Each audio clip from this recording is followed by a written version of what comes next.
Welcome to Hiring Happy Humans, where we talk about all things HR with a variety of folks, from CEOs to community partners, sharing up-to-date trends, best practices, and our wild workplace stories. Each interview is designed to leave you with the knowledge to keep your sanity. I'm your host, Dawn Sipley of Sipley the Best. Thanks for joining in, and let's jump into this week's episode. Welcome back, everybody. Thank you so much for tuning in to Hiring Happy Humans podcast. I am so excited today to have another sister in HR to come and share her wisdom and her insight on what human resources is in the workplace. Tricia, thank you so much for joining me today. Yeah, thanks for having me, Don. I'm excited to be here. Fantastic. Just give us kind of to kick off for those of our audience that aren't familiar with who you are and how you serve. Tell us a little bit about yourself and just kind of a high level view of your overall career. Yeah, that sounds great. So currently I'm the CHRO at Naviant, and I've been with Naviant for just over 15 years. I've kind of grown my career, my HR career here at Navient. I will just give a little bit of history that prior to being in the technology space that I'm in right now, I did start in the trades. So I was working in HR and kind of office management. That's where I got my first exposure to HR, working for a general contractor, which is completely different HR in that space and in the space that I've really spent most of my career. So um, the organization, Naviant, that I work with, works in the process automation technology industry. So really high tech folks that we recruit and bring in and retain in our organization. Some of the unique pieces is we're a national company and all of our employees are remote. So I think as of today, we're in 29 states across the nation with a remote workforce. So definitely a really unique perspective from the HR lens. And then the other little piece I'll just add real quick is my formal education is actually in IT. So I have a applied information technology degree, so kind of merging together business and technology. And I've really just brought that with me through my HR journey. And that's why that's become kind of a passion of mine is understanding how HR professionals can really lean into and utilize technology to just make our worlds easier. Yeah, absolutely. Now, with Naviant, and not that this is a podcast about them, but I'm always fascinated with the solution that Naviant is bringing in. And I find a lot of times, like when I visit those websites and stuff as a non-technologically savvy person, that it's a lot of like really big language, like we're Mm-hmm. increasing efficiency and reducing redundancy, but like what and how? Can you just dig a little bit deeper into the what and how of how these technology solutions can support companies? Yeah, I mean, I would say the what is really around, I always kind of describe it as process automation. So, and it's a really neat way to approach technology from an HR perspective. So, it's what are we doing that's really manual and really repeatable in the HR space? And these process automation technologies support that. So, we work with HR professionals or HR departments within organizations, as well as enterprise solutions. So, other departments, other industries, but it's transferable across the board. So, workflow processes, as an example, in the HR space, would be onboarding, would be a wonderful example of an area that you can automate the things that you're doing to bring a new individual into the organization.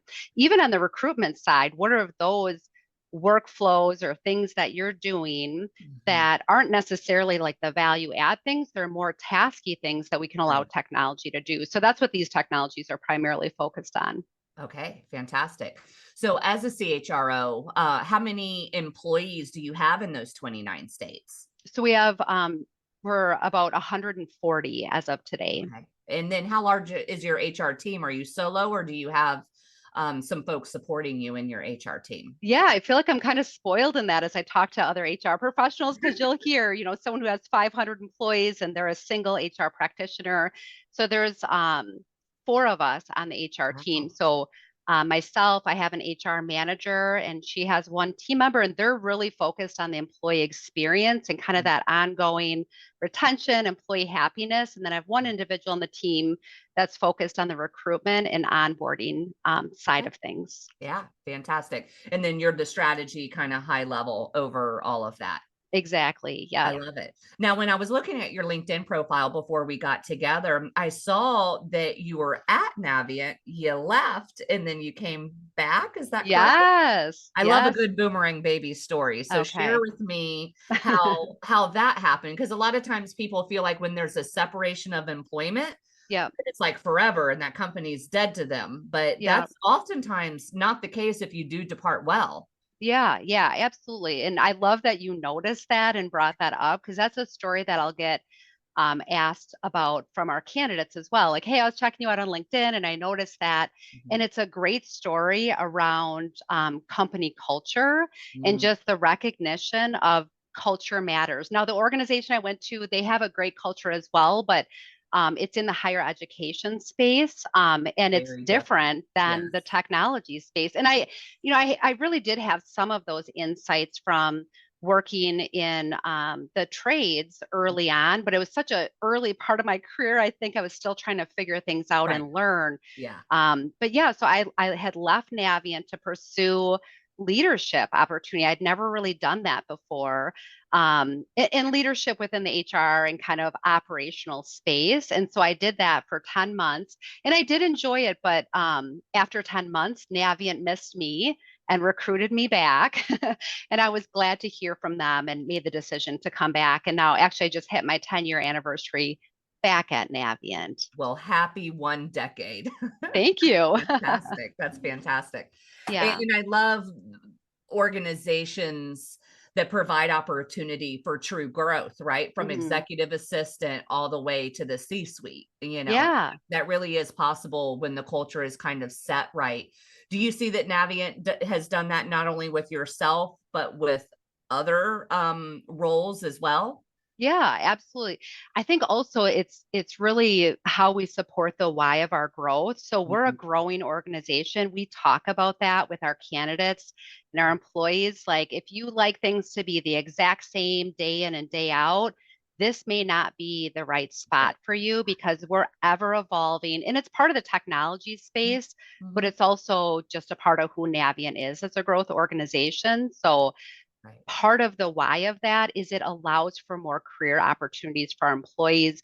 We show that in, Mhm. some of the marketing that we do, even with our internal branding. But Navient's been a phenomenal place, even as a mid-sized organization. Been really innovative in finding different career paths for folks. And I think mine is a good example. It's like I came in supporting our executive team and Right. I actually sit on our executive team today. So that's a great story. It is. It is. Now, I love that you talked about that internal marketing. I specialize in the small business owner market. I'm typically, as a consultant, hired by a business owner that doesn't have the privilege of having Mm, a HR specific person. They might be lucky enough to have like an office manager that wears an HR hat, but they're not really classically trained in HR. And when I talk to them about that internal branding, what creating that culture means, they look at me like kind of like a deer in headlights. They're like, what do you mean internal marketing? So for those that are watching that have small businesses, can you define like what that internal marketing plan looks like and why it exists? Because I don't think they yeah. necessarily understand the value of putting in the time and money into that. Yeah, no, great question. I think it's similar to our external branding. So when we think about our external branding, we're thinking about, what are we saying to our customers? Who are our customers? Mhm. What do they want to hear from us? How are we providing those additional value adds to them? It's how we're coming up with like what events or webinars are we going to host? What is our messaging that's coming out from marketing and sales? Well, that's true internally as well. So from an internal marketing perspective or branding perspective, we really do a lot of those pieces within the HR team. So we're understanding who are our team members Right. and what do they want because they're our customers as well as our candidates when we're talking about, and that's Yes. almost a separate branding piece. And what do they want to hear? And not from a let's adjust to what they want to hear, but even from an internal perspective, do they want to hear more about the volunteer opportunities that people are participating in? Are they feeling really disconnected from our corporate message, our mission, vision, values? So how are we understanding that and continuously understanding that? Right. And then what are we doing from a communication and a content perspective to Mhm. give them what they need? Right. And then how often do you send out that kind of communication? Because it's not just something that you can do during the onboarding process. Be like, these are our Mhm. values. This is our mission. This is what we stand for. Here's our why. And then just expect them to retain that, for the duration Yeah. of their tenure with the organization. Is this something monthly, quarterly, daily, weekly? What does it look like? Yeah, I mean, it's continuous. So, we believe just like in the technology piece, we want to give people access to the information they need when they need it, which is why, we're so passionate on the technology side, but that's true in communication and branding as well. So we have a really robust, so we kind of evaluated where are our employees? Well, they're on Teams because that's the platform that we're using for internal communication. So how do we establish an intranet on Teams? So we have a Connect site, Yeah. and that's where we put a lot of that type of information and drive people to. But we know it can't just be that. There's got to be multiple iterations of the same information because people are picking things up Yeah. kind of at different times. So Mm-hmm. as an example, we also do a knowledge share. So every Wednesday, our entire population gets together for a half an hour and we're talking about different concepts. And they're concepts that you're going to see on the Connect site, and they're concepts that you're going to see in other areas of the organization, whether it's through our corporate communication or departmental branding. So, yeah, you're going to see lots of iterations of it, and we're going to put it kind of right where the employees are at. Yeah. Yeah. Well, that accessibility piece and the redundancy piece, I think, is really what people need these days Yeah. because we are just so inundated with information, and people don't give their full and undivided attention to each email, each communication, each thing Yeah. that kind of passes by. So you do have to kind of sprinkle it and hit them over and over again to where it kind of sinks in and they really are really able to absorb it and Yeah. identify with it as well. Yeah. Yeah. I even know, like, historically, I remember our approach, and this is, me probably 15 years ago by myself, Right. just slamming emails, just everything we wanted to communicate, just throwing it out on email.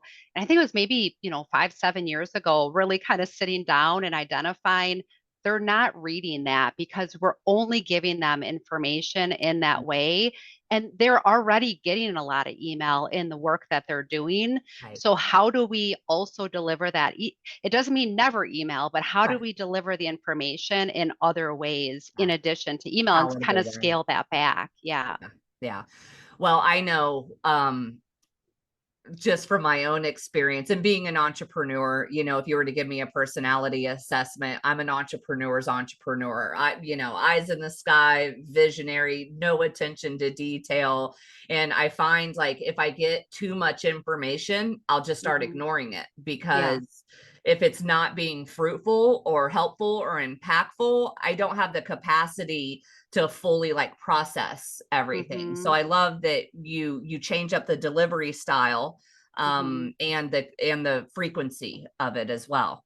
Yeah, yeah. The last thing we want to become is, oh, we got another email from HR. Just that's so easy to delete. And that's what happens when you do all your communication in one place. We do one email a month, and it's really helping to push people out to these other places. And they're interacting with those other places all throughout the month.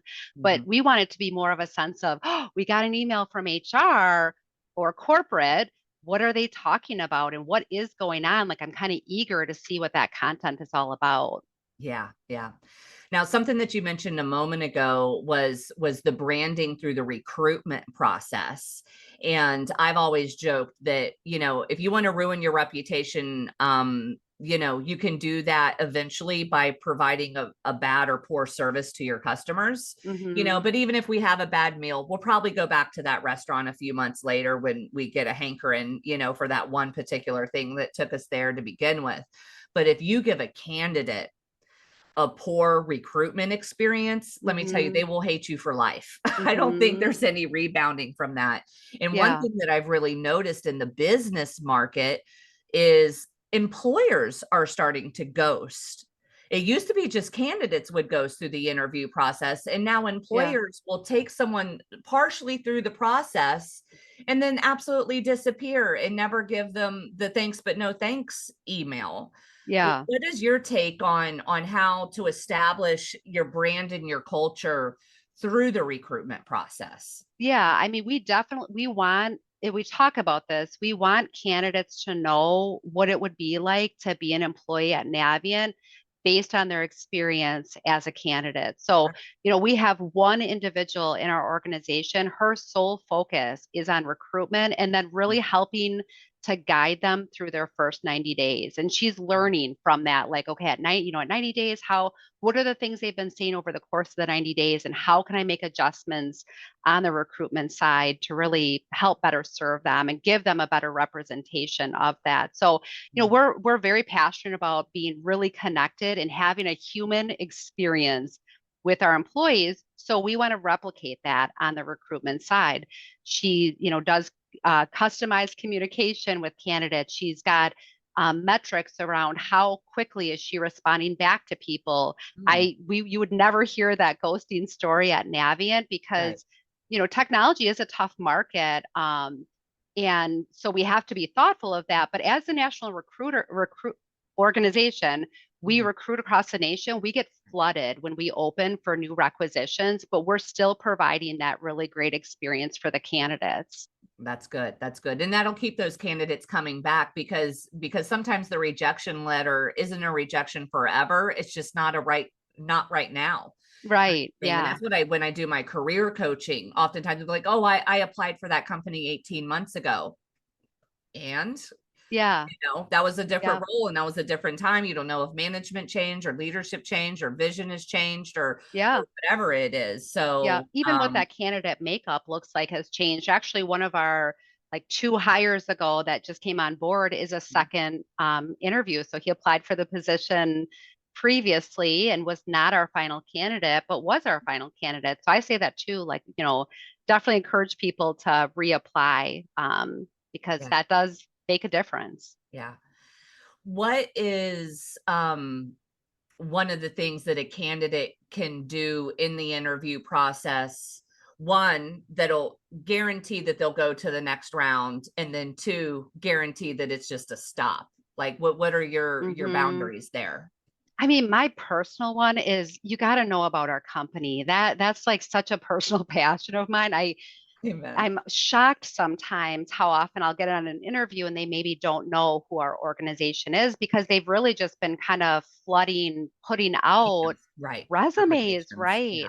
Yeah. Um, that along with, I'll just throw this in there with their resume, the objective, like their objective should be about the position that they're applying for. Don't have an objective that doesn't match the I position don't you're even applying like for. an objective on the resume. We all Okay. know the objective. I prefer Yeah. profile or summary. Okay. Yeah. Yeah. Yeah. But if you're going to have one, don't say, I want to be a sales executive if you're applying for a project management position, Yeah. So, but I think showing that there's a level of investment in our organization and what you would be doing here, Mhm. and that part of your excitement about being a candidate is your excitement about Navient. Right. So I want to see that, for Right. sure. I Mhm. also would say, one of the important skills so we're a technology company. Obviously, adaptability and understanding of technology is really important for our candidates, but those soft skills are also very important. So practicing, communicating and running through some role playing things and feeling comfortable with having just a business conversation, Mhm. it's much more impactful than I think some people recognize. Yeah. It's typically when there's a termination or someone is stopped to proceeding through the interview process, oftentimes it is a soft skill, not a hard skill set. I'm going to call Yeah. you because you're qualified for the role. You've got Yeah. the technical skills to do the role. The reason you're not chosen typically has something to do with some of those other things. Yep. Yeah. No, that's a really good point. That's very true. For me, one of the things through the interview process that's always a no-go is no follow-up questions afterwards. At the end of Oh, the initial time together, I give the opportunity. So do you have any questions? And if they're like, nope, I know everything, not yeah. curious about nothing, I'm like, you're not engaged in this, because you Yeah. tell me that you're going to dedicate a true 8 hours a day to our Yeah. organization, and you're there. As good of an interviewer as I am, Yeah. you don't know everything, and Yeah. you're not critically thinking or imagining yourself kind of in the role. So Yeah. for That's me, if they don't amazing have any, advice. then it's a knockout, and I'm on to the next. Yeah, no, that's a really good point. And even some of the what are those questions that they're Right. asking? Are Yes. they more candidate focused questions? And we want to answer their Yeah. candidate Yeah. focused questions and make sure they're feeling really comfortable with what it is. But is it also about like how they could fit in really well and be a value add to the organization? So I like it if there's kind of a good mix of both. Yes. Yes. Well, as a C-suite executive, I know it can be lonely at the top. And there's a lot of burden with that. I know I was sharing with a girlfriend the other day. She was asking about how I was and stuff. And we had talked about death in the workplace. And I said, Hmm. what really kind of irritates me is when I see like a meme that says, well, you shouldn't care about your job because they'll have you replaced before your body's still on the ground. And as an Hmm. HR professional, the burden that it is to have to do those types of things and have those Hmm. conversations and inform our employees of a workplace death, Hmm. not necessarily from the workplace, but when we lose one of ours, Hmm. and then we have to put that job ad out there. How do you keep yourself filled up with joy and stamina and fire Hmm.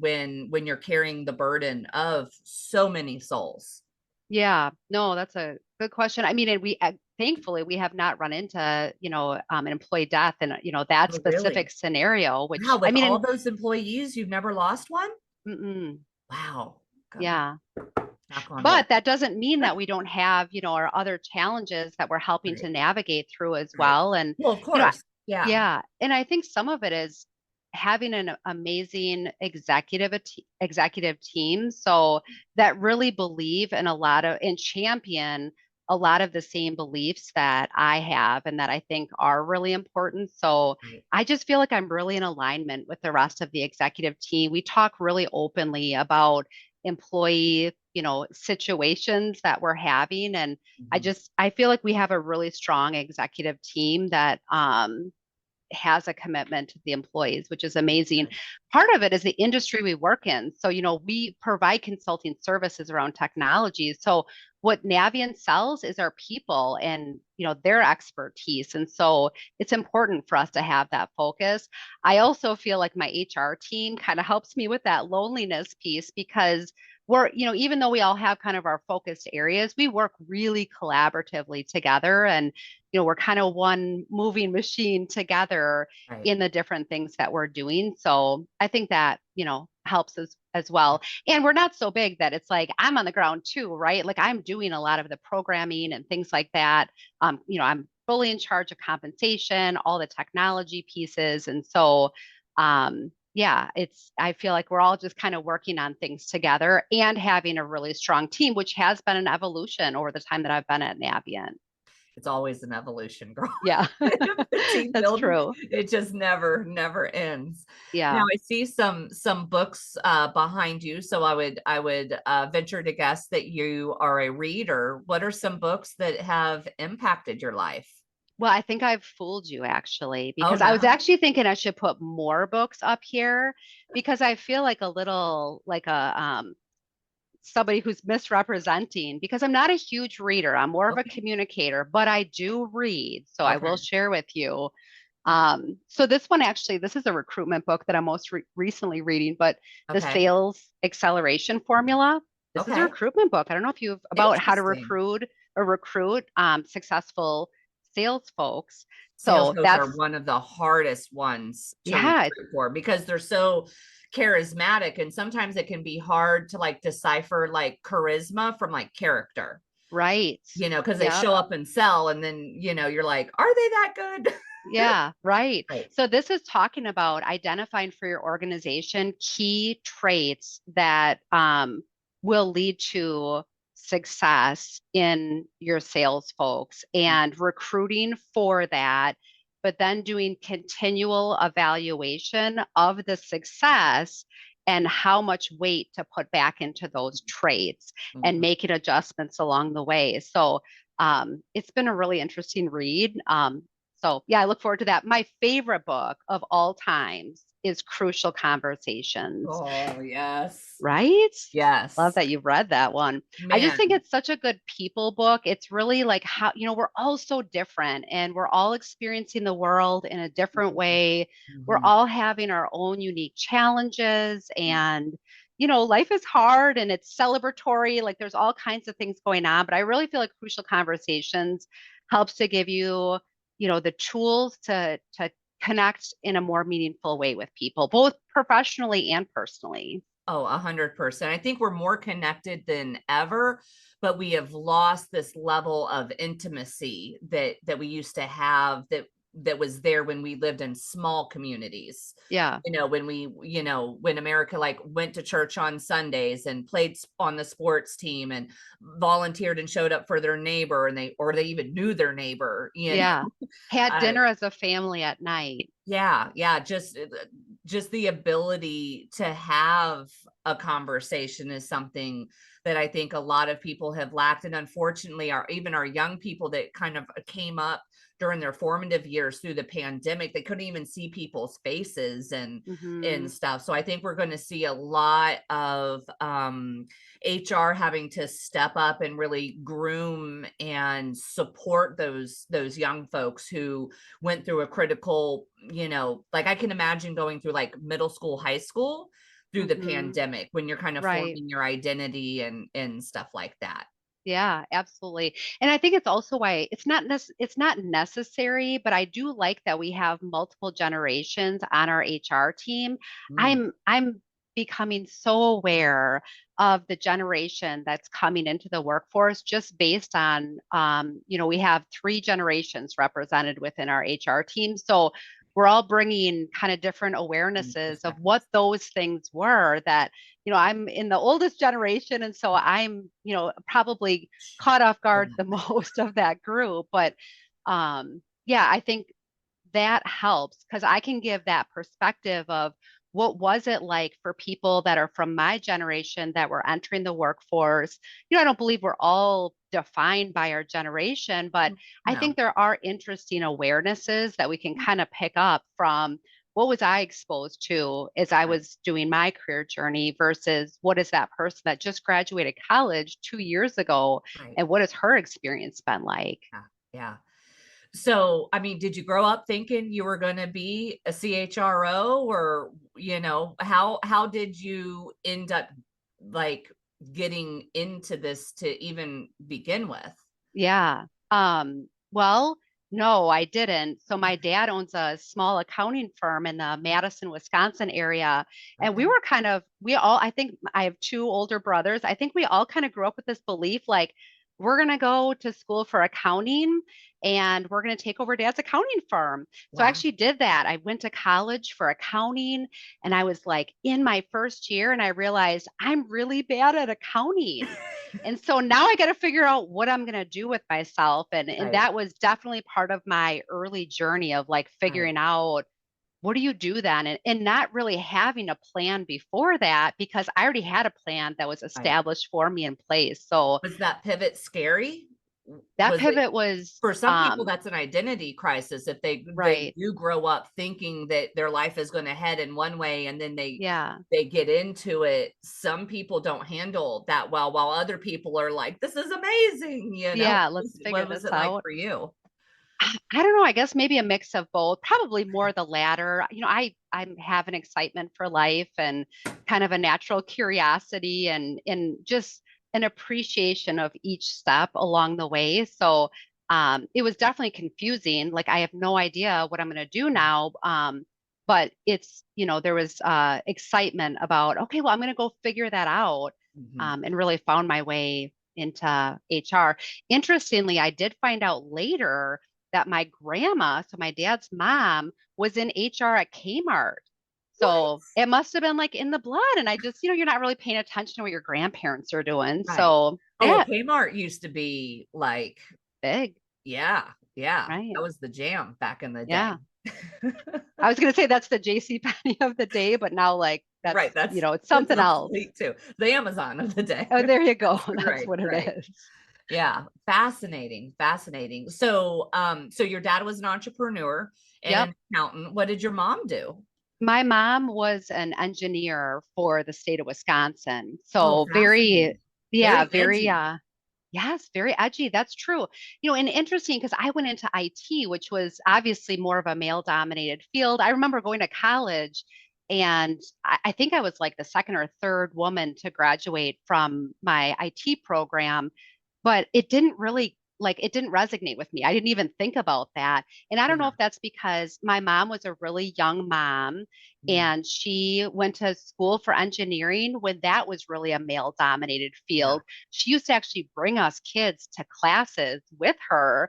So maybe that was like part of my, awareness of, maybe there will be more men in the classes, but yeah, so that was really very not entrepreneurial, but I mean very unique. I think that she Trailblazer kind of. trailblazer. Well, there you Yeah. go. Yeah.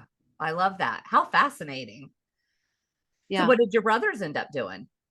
So my brother, well, the one brother went into accounting and he's, doing You only dad's need one, business right, to now. hand the You business needed down to. one. And the rest of, the us other two are so glad that he did it because what a disappointment if none of us did it. Right, And right. then my other brother is doing, he works for the UW hospital in Madison. So one of the major hospitals Okay. in the Madison, Wisconsin area. And he's working in sterilization processing there. So he's made a whole career of that for himself. Yeah. I've got a friend in sterilization. It's very Oh, lucrative. Yeah, it's it's, important. yeah. And it's interesting. Like he talks about the hospital that he works in is a huge research hospital. And so they do like all the Unique stuff. surgeries. So Yeah. he says it's amazing if you see all the different instruments that they're using. Right. It's pretty interesting. Yeah. Yeah. Fascinating. So do you have tiny humans yourself?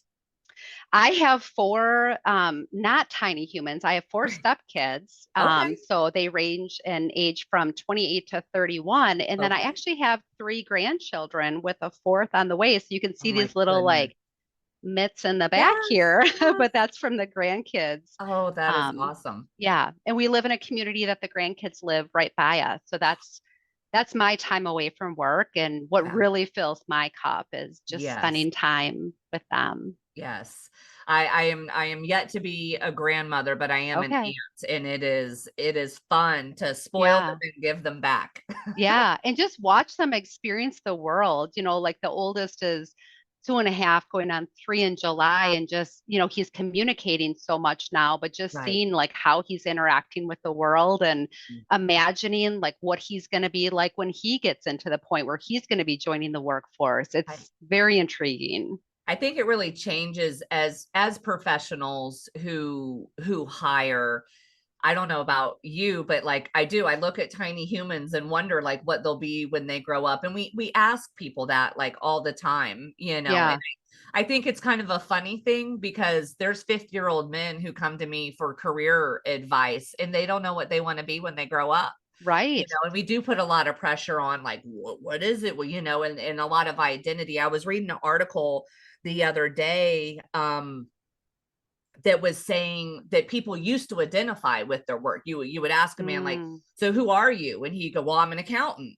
And right. oh, and I'm married and I got some kids and I go to church. And but their identity was their profession. And it's really rapidly dropping off that Yeah. people are finding their identity in the work that they do. I think Yeah. our gig economy is bigger than ever. I think people are kind of wanting to see that separation. I know as HR, we throw around that work-life balance, lingo a whole lot, but there's a trend that goes, it's almost like they split. I would love to hear your idea on this. They either want to fully integrate their work into their life, and there is really no separation, it's just kind of something that is a part of them, or they want 100% separation and they don't want to even think about work once they kind of clock out. Well, once they do you leave. see that as well?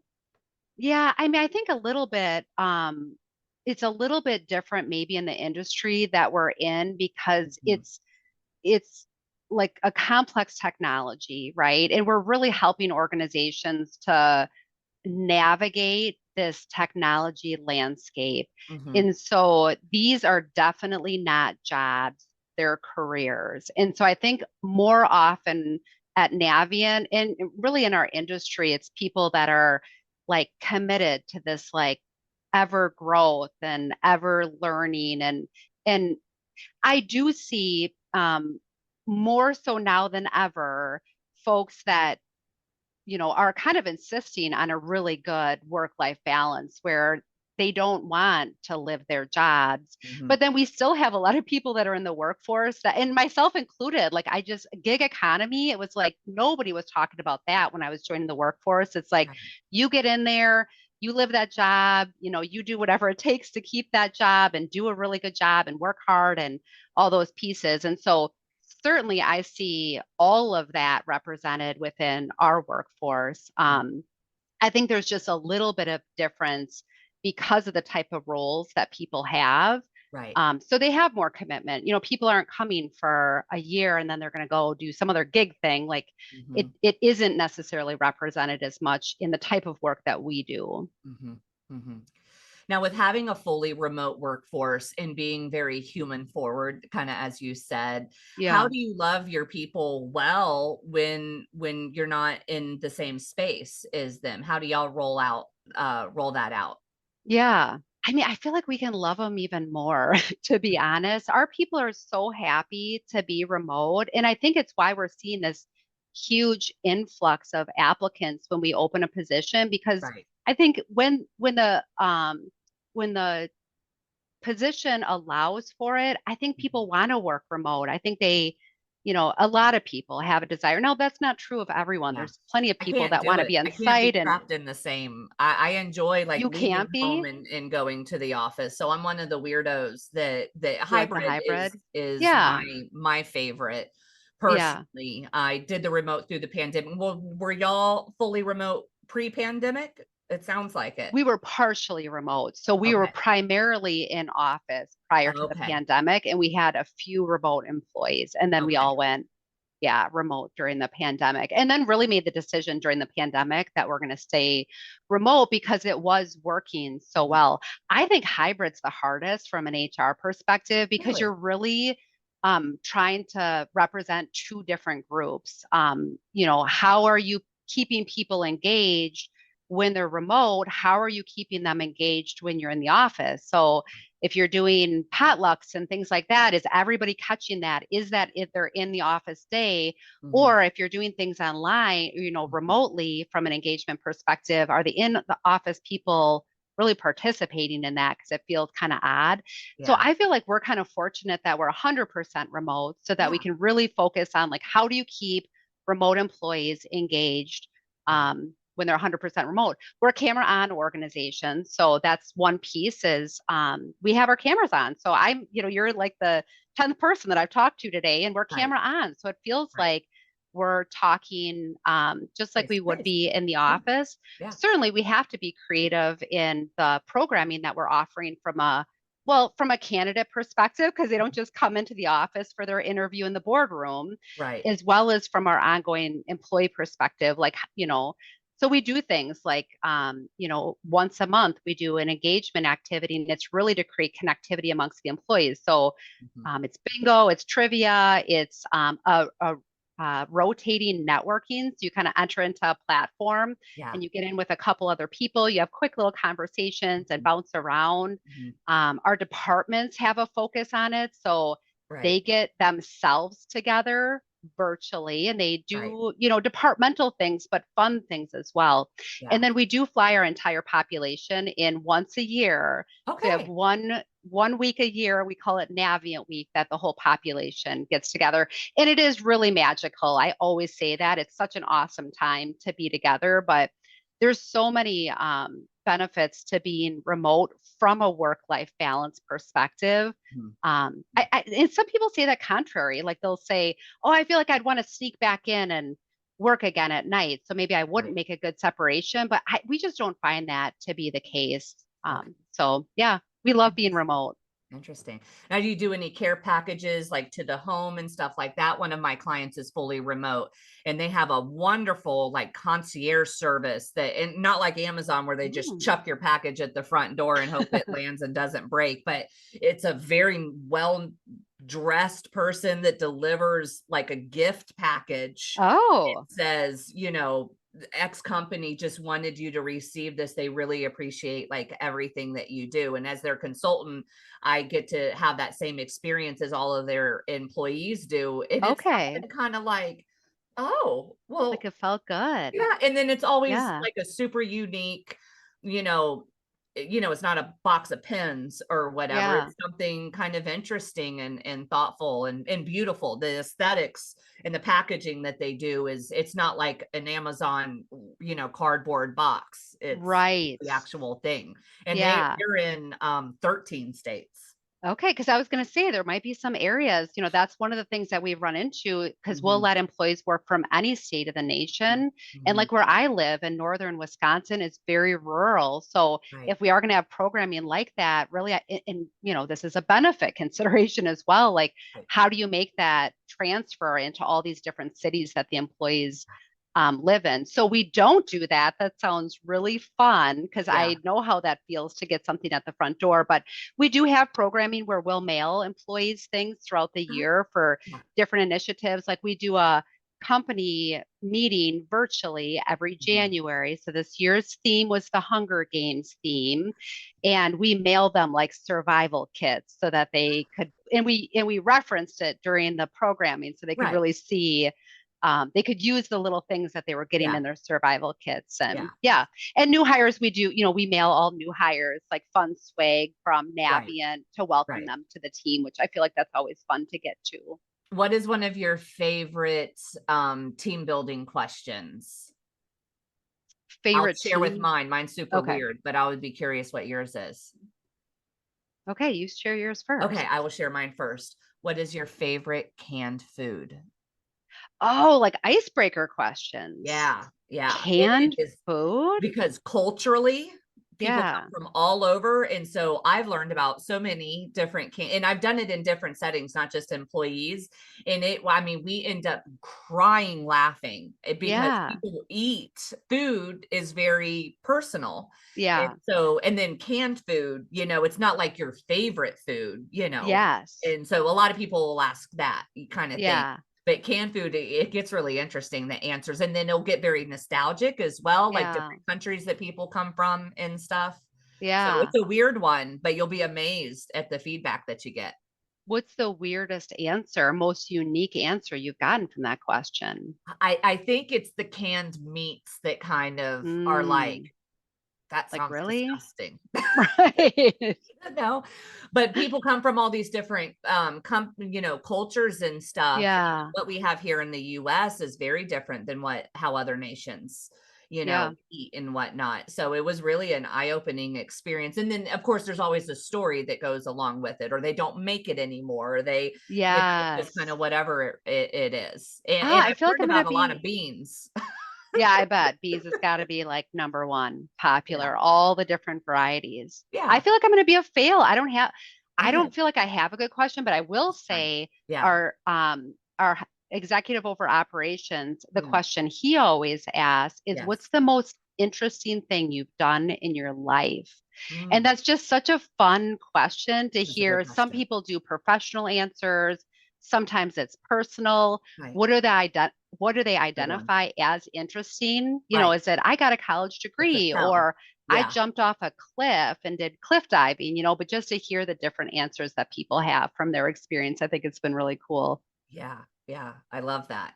And then I think one of my favorite online activities that I had done was it was a scavenger hunt.